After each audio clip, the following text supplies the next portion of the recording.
Hey guys, have you ever felt like your brain has too many tabs open? Sort of like when you're feeling overwhelmed and there's this very heavy feeling in your chest, but at the same time, you cannot describe what that feeling actually is. So, most of us are taught to deal with our emotions through overthinking, or even worse, like just ignoring them until they explode one day. So, yeah, let me tell you that there is a much better way to navigate through your emotions. That's why I'm here. So today I want to talk about how writing poetry or even just creative writing in general helps you navigate through your emotions and helps sort of like being a compass for your confusion in general. So let's look at the logic here. So there's a famous body of research by Dr. James Pennebaker on expressive writing.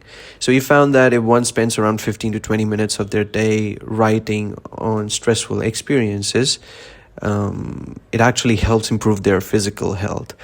And by physical health, I mean just improving their immunity and also lowering down their blood pressure. Why? So let's look at it like that. If you keep something inside, your brain treats it like an active threat and it stays in the alarm phase.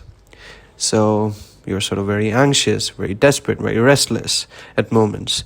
But when you actually start putting words, symbolism, metaphors to your emotions, you engage in something what psychologists call effect labeling.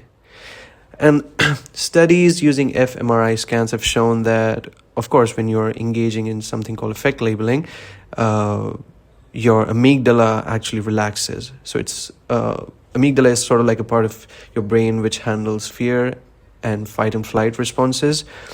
So it's basically you telling your brain that, okay, I'm aware of my problem. I have named my problem. You can stop screaming now. So poetry doesn't demand a beginning, middle, or end. It helps you use symbols or metaphors. So let me take an example. If you write, my anxiety is stuck in between two radio stations, it doesn't actually make sense if you think about it logically. But in turn, like it gives you a clear map which of your feelings which were once like sort of invisible to you, if I want to put it that way.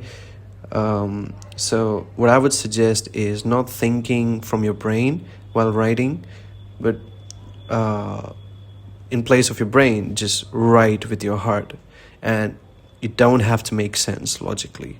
So several researchers at the University of Toronto actually stated that creative writing helps with cognitive closure, and by that I mean you file or document your experiences somewhere so that it stops looping inside like your head.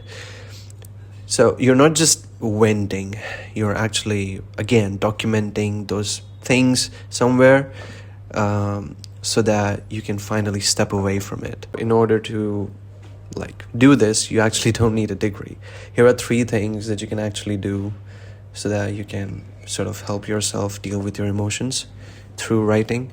So first is the like rule. So if you can't name a feeling, just describe it or parallel your feelings with an object or anything that you can think of. For example, I feel like a bruised apple. I feel like a distant car alarm in the corner, or at a like, I don't know, lying amidst falling snow, blizzard, anything. As dramatic it may sound, it actually helps. Now, secondly, I use the 15-minute rule. So set a timer for 15 minutes. After it goes off, you can rip the paper apart.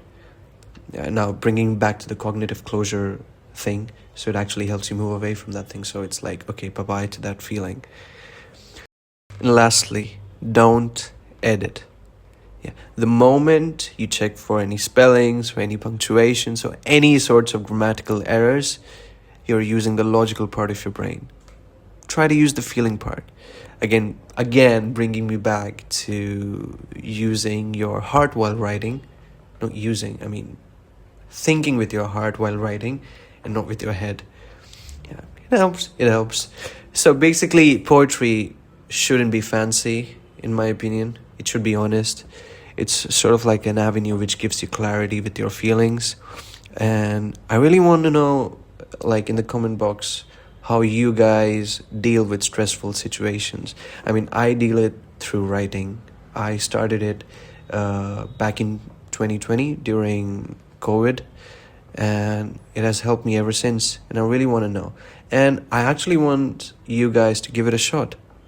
If you're ever feeling anything, if you're feeling overwhelmed by anything, just write and give your opinions and give your views in the comment box. Yeah, whatever. And I'll see you.